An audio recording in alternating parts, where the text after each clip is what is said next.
Hello everybody. It's springtime here in Connecticut, and that means firing up your irrigation system. I turned on my irrigation system this year and it was leaking like crazy from the bottom of the backflow preventer. I mean, it wasn't just a small leak, it was a river coming out of the plastic opening here. I took it all apart.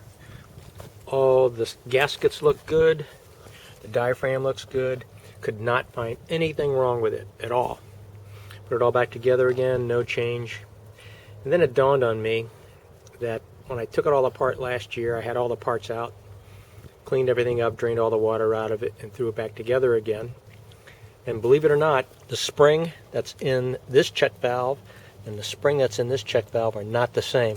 They sort of look the same, but the spring pressure is different. So if you get those two springs mixed up, your backflow preventer is not going to work. So all I did was swap the springs, reassembled everything, and it's operating perfectly.